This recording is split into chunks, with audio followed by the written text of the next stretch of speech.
what facts does he have to say the president wants a third time in office? He's not even in for the second time yet. We still have a few months to 2027 and someone is already talking about third time. And that is why, you know, I don't believe if you've got a platform and then you have millions of Nigerians following you, you should chase clout. I've never seen you come out to say any good thing about this administration. When they did a lot of things, you did not mention it. But whenever there's anything that looks like something shady, you bring it up. You're so very poised to do that. You go online and say, set your camera, put the ring light on, and say, oh, this president is going to... I mean, so what exactly do you know about all of them?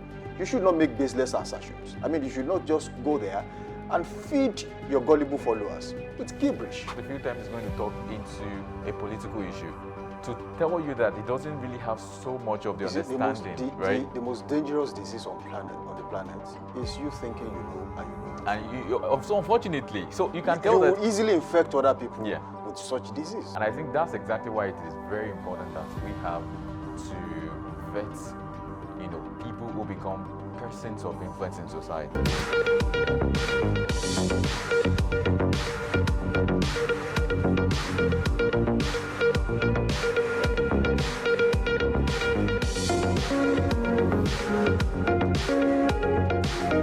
Honestly, but then there are quite a number of insightful conversations on the pages of the newspaper that really needs to be touched this morning. And one of that is the assertion by the social commentator, as they would call him, Verydarkman, that says the president is actually going for third time in office. I mean, and maybe a one-party state.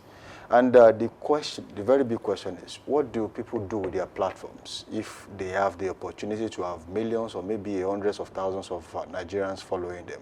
What do you feed them? Sometimes some people feed them with rumors, baseless assertions, and some of these things are even unfounded. And the very big question is, what are the evidences that point towards the direction that the president is looking for a one-party system kind of arrangement in Nigeria? That is one. Two, what facts does he have to say the president wants a third time in office? He's not even in for the second time yet. We still have a few months to 2027 and someone is already talking about third time. And that is why, you know, I don't believe if you've got a platform and then you have millions of Nigerians following you, you should chase clout with it. I mean, you should be...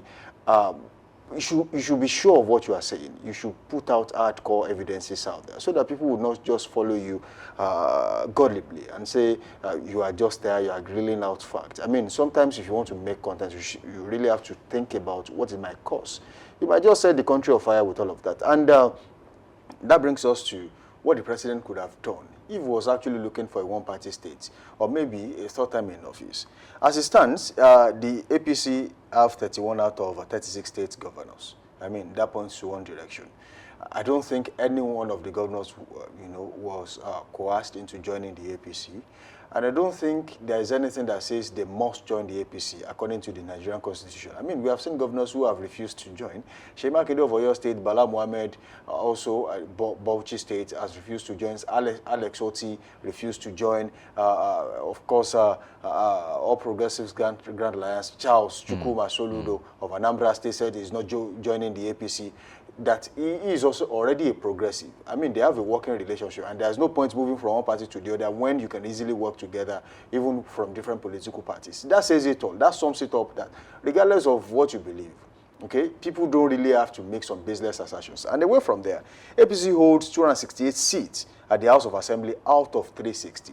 That's the majority you need to force any bill to do anything on the floor of the House. And up till now, nobody has raised such motion or done anything about that. That tells you that nothing like that is happening. I mean, the Tinubu, people know from Lagos State would not want to put, is what he has as credibility on the line for such thing. I mean, we have seen that happen before. The third time amendment bill pushed forward during the era of President Olusegun Obasanjo that was kicked back by some senators at that time. And most notably of them, at that very point, that was the AMPP senator on the floor of the House, and that was talking about the late former governor of Oyo State, Isiaka Abiola Ajimobi, at that time.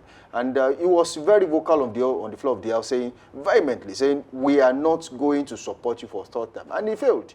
So if anyone thinks anybody is coming for third time, I think that would be baseless. So if the president desires a third time in office, this is the way to go, okay? The very first step is to propose an amendment bill, and of course must be supported by at least 2/3 majority of all members in both the Senate and the House of Representatives, and the APC have the 2/3 already on the floor of the House, meaning that they have no problem to sweat about pushing a third-time amendment bill or maybe any other thing, including the one-party system they are talking about. 24 states out of 36 must vote in favor of the amendment, which the APC, they have already, okay? 31 out of 36. I mean, what else do you need? The president will need to sign and approve it. He's the sitting president, and if that bill is passed on the floor of the House, he will sign at any point, just like he signed the new Electoral Act. He will just put pen to paper and sign and give you reasons why he signed it. So, without having much to say, the president has no business to sweat about any of this, only if he doesn't want to do it. So, if anyone wants to make accusations, if you want to make assertions on your platform, because Nigerians trusted you enough to follow you on social media, you should not make baseless assertions. I mean, you should not just go there and feed your gullible followers with gibberish. So it's a bit funny too, but I was looking at is it Michael Otse? Is this real name now? Popularly known as Vincent Otse, Verydarkman, and I was trying to ask, there's something I've always known, and I keep saying it, that in this life, it's either you influence someone or you are influenced. Right. Albeit, influence is inevitable. There's no blocking out, there's no shying away from influence. Influence will happen, right? And I think that's exactly why it is very important that we have to vet, people who become persons of influence in society. Because some would say that, must you follow him? That's not the case. If you ever see a leader that is doing something and then people are now coming to say, must you follow him? You have not really sat down to look at the influence or the power of influence, as it were, to understand how that people will do things because they see things. People would like to have an association, an affiliation with somebody that is stopped there, right? So just the same way you see a lot of artists come out to do a lot of things, all of the things they do, and then they promote it. And you see a lot of people following them and then they do the same. There was a time a guy said people should not be using belts. And it was a beltless community we had at the time. And you were asking, some people that are doing this are even older than the guy that is proposing this idea. But it tells the story of influence, that influence is powerful, right? Influence is something you cannot take away. Now, we understand that, and this is not even the first time Verydarkman would say things that are not really, you can tell that, you can see, maybe this is one of the few times he's going to talk into a political issue, to tell you that he doesn't really have so much of the understanding, right? The most dangerous disease on the planet is you thinking you know and you know nothing. And so unfortunately, so you can tell that you will easily infect other people with such disease. So you can imagine if we have to promote a lot of people like this, and then they get to serve gibberish, they get to serve balderdash to the people. You can imagine what will be the resultant effect, because the people that are following them will take these things to hook, line, and sink and say, the president is not a good president, he's gone in for third term. And that's exactly where I will come from. To say, sometimes perhaps we need to vet the people we trust. Perhaps we need to vet people that influence us, because it is very important that we enable society to be a better place. If we vet all of these people and they promote injustice, they promote sexual violence, they promote all of these anomalies in society, that's exactly what we are saying. Someone once said, and I'll keep reiterating this point, he said, I don't care who writes the laws of a land, let me write our songs. And he's talking about influence. If you look at how many of our youth, when we were younger, were influenced? We were influenced because we watched things on TV. Right. Some of those things we saw on TV influenced us, and then we began to say, oh yeah, I also want to dress like this. And it became a thing, it became a norm in society. And you cannot even say people should stop doing that. Rather, let's look at our influence factors. Who are these people that we are giving credibility? Can we question them sometimes? When they say things that are wrong, can we call them out? It's just as important as that. But let me go straight to the point he made.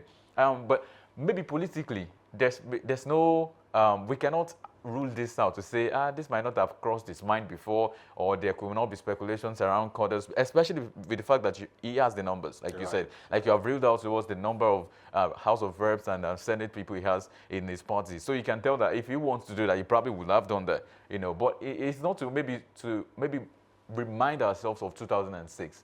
when President Olusegun Obasanjo tried to make such a move, right? Because it's still, whether or not he makes it, is not even the most important thing, because he has to go through a lot of constitutional amendment. He has to go through a lot of things to enable that we get to the point where it can happen, right? So there's still a lot of layers of scrutiny that this kind of reforms will go through. So it is not even about, so if you say he's trying to go on for a third term, there's no point. Let him do it, and then let's see what will become. There's no issue about, okay, you think he's going for and he's running a one-party state. I mean, it can come across, this is exactly my point. It can come across as though you're working against the president. Perhaps you have collected money. That's what people will say. You've collected money to, speak ill of this present administration, because I've never seen you come out to see any good thing about this administration. When they did a lot of things, you did not mention it. But whenever there's anything that looks like something shady, you bring it out. You're so very poised to do that. You go online and say, set your camera, put the ring light on, and say, oh, this president is going to... I mean, so what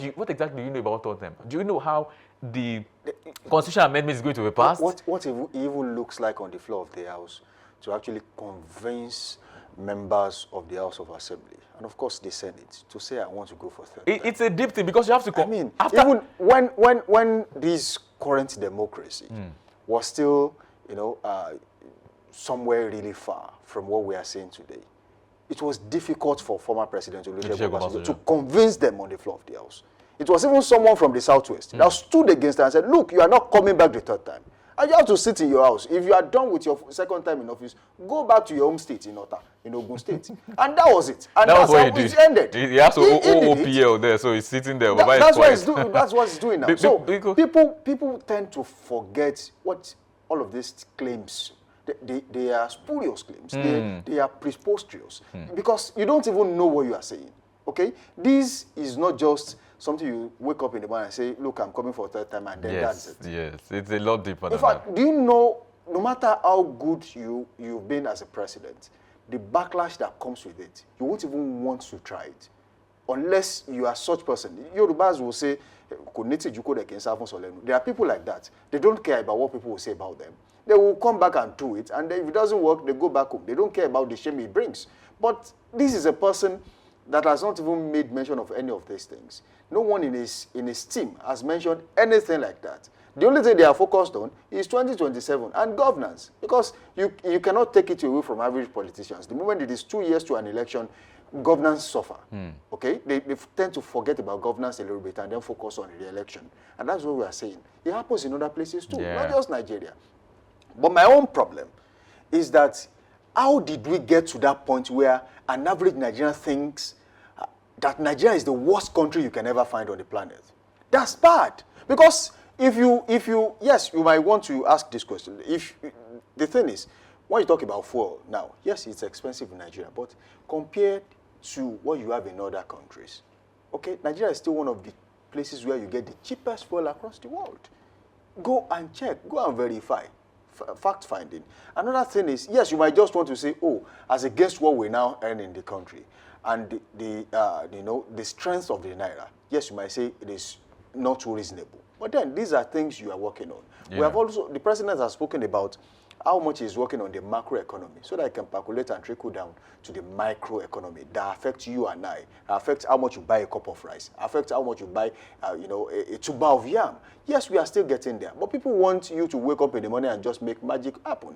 It doesn't work that way. The economy is not rocket science. Yes, we all understand, but it takes time. It's a process. So if you really want to make some claims, I think people who are actually in that position to influence people should also, no matter how bad you think governance is and government is, and of course the government of today is, what you have to talk about most of the times is, yes, we know you are doing this, but you can also work on this. Constructive criticism. You can always be the angel of doom. Okay? There are times you sit down and see the good things that are happening in your country, even if it is not coming from the government. If it's coming from your fellow human beings, fellow citizens, appreciate the little things